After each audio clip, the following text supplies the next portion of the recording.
Pour montrer que toutes les femmes doivent se préparer à prendre le leadership. Le leadership au niveau national, au niveau de la nation, au niveau des communautés, parce que tout simplement, elles ont un rôle à jouer. Et l'émancipation de la femme serait un vain mot si, par nature, les femmes restaient inactives par rapport à tous ces défis et enjeux de ce monde nouveau qui ne les épargne pas, qui ne leur fait pas de cadeaux. La thématique de l'éducation aussi est très présente dans l'ouvrage à travers le personnage de Nafi. Aujourd'hui, quelle est la place que vous comptez donner à l'éducation à travers ce personnage? Oui, il faudrait d'abord véritablement que l'on prépare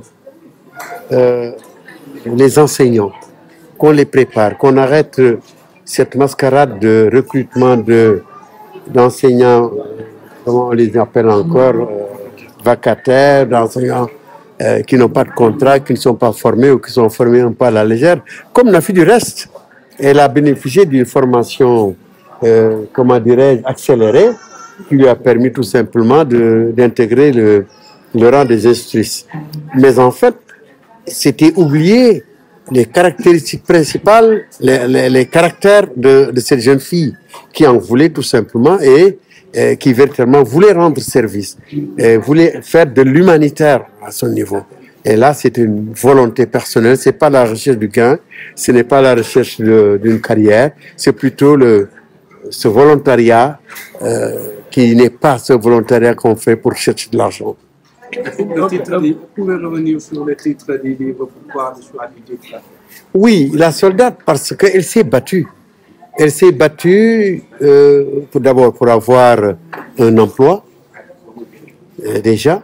Elle s'est battue pour faire véritablement de ce qui n'existait pas comme école, pour en faire une école moderne, une école modèle. Elle s'est battue avec les traditions, avec la tradition. Elle a su organiser tout simplement toute une communauté pour aller se battre contre des pratiques intolérables aujourd'hui dans ce monde du XXIe siècle, dans ce monde VUCA, comme on dit, de manière générale. Elle s'est battue, elle a su mobiliser pour parler à des autorités, notamment à des autorités islamiques, les imams. Elle s'est battue pour pouvoir parler à de la jeunesse et convaincre la jeunesse. Et c'est ce travail de leadership qu'on attend aujourd'hui chez les jeunes. Un leadership transformationnel qui leur permet tout simplement, qui vous permet de prendre votre destin en main. Ne plus attendre qu'on vous donne un emploi.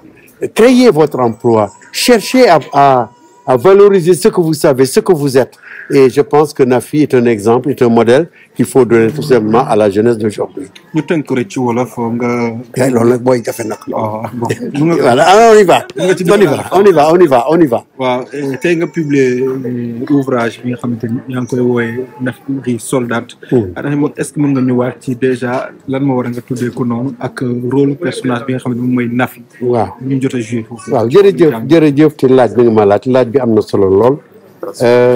Man la Alioune Faye ma bind roman bi effectivement Nafi création la rek création la bu ma créé pour donner un exemple joxe exemple jeunesse bi sunu jeunesse. Nous avons une belle jeunesse, une jeunesse laborieuse, mais une jeunesse qui malheureusement du njaxlaful day toog yenn saa yi rek. Alors Nafi exemple la rek la exemple la ci wàllu ni muy xeexee pour développer réewam, ni muy xeexee pour développer communauté am, ni muy xeexee pour convaincre que nii la ñu war a doxalee yu mel noonu xeex modu xeex yooyu laa bëggoon tout simplement war joxe exemple ni nit mën a nekk soldat ni nit ki di nekkee soldaaru diine wala soldaaru tarixam naan man soldaaru Sëñ Tuuba la soldaaru Alaaji Maalik la war nga mën nekk sa soldaaru réew itam volontairement nga jóg dem pexe ba en tout cas réew mi jëriñ nga jëriñ sa réew loolu mooy teemu soldat bi. gis nañu ci loolu sax kii di Nafi am na taxawaay bu baax ci wàllum njàng pourquoi nga fësal boobu la thématique. waaw dama wane itam foofu ni jàngale lu am solo jàngale ak santé kenn war a ko jox ñoo xam ni kenn tàggatuñu leen ci loolu duñ leen war a tàggat ban leen di jox ay xaleel ñu tàggat yu ñu war a tàggat ñoom seen bopp ñu tàggat ñi nga xam ni noo jàngale ji parce que pour que ñu mën tàggat ay xaleel waaye recruter ay volontaires yoo xam ni du xaalis rek la moo leen soxla man jàngalekat laa bi ñu may formé dañ ma formé dans un centre de formation pédagogique pendant 1 an ak lëm ñu ma see formé dinaa parce que xaleel dafa sensible donc man sama message foofu moo di nanu tàggat nanu choisir ñi nga xam ni ñoom ñooy tàggati xale yi suba ñoom seen bopp ñu tàggat leen ñu préparer leen ba ñu mokkal seen message mën nañu choisir rapidement c'est vrai def formation accélérée waaye naka def ak ñoo xam ni itam am nañu disposition pour accepter formation yooyu la te boobu ñu demee ñu am comportement wu Nafi parce que Nafi quand même jàmbaar la